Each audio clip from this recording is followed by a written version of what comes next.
time. So it just says little time. So we only know for sure from the context that it is a shorter period than 1,000 years. But it could well mean more than 250 years. Perhaps it is 2 periods of 250 years each. Accordingly, the year 1526 could have been roughly the beginning of the little time, the year 1776 the climax, and the year 2026 the end of this age. These 3 sections represent important key positions in Satan's little time. This results in 2 pleasantly even periods of 250 years each, with the year 1776 as the center. As I said, these dates are pure speculation on my part.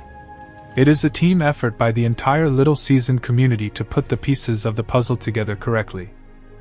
At the beginning, when the Millennium Kingdom under Jesus was still fresh, and at the end, with the beginning of the Great Awakening in 2001 and accelerating in 2012, Lucifer's minions probably had and have a more difficult time. Astrological processes must be taken into account here, and I have noticed a clear connection.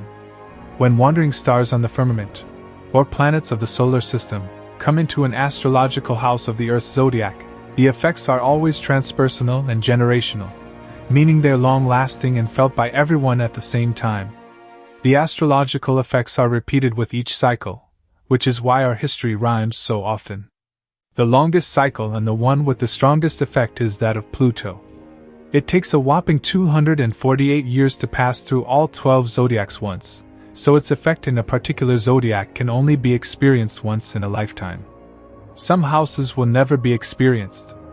On January 20th, 2024, Pluto entered Aquarius, remains there until September 1st, then briefly moves back into Capricorn, only to return to Aquarius on November 19th.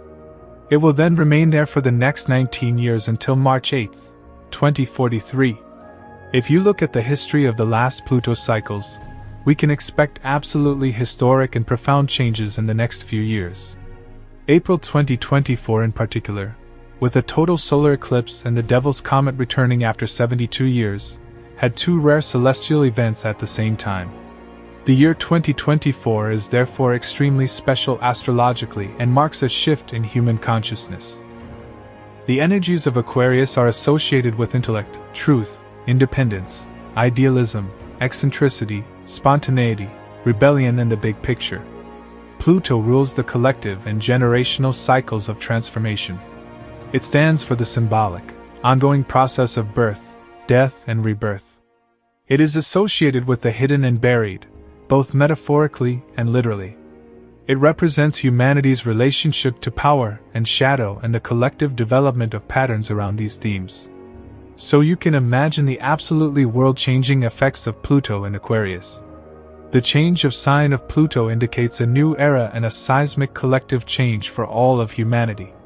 These times are very much associated with revealing what is hidden, finding out what is really going on, who is really in control.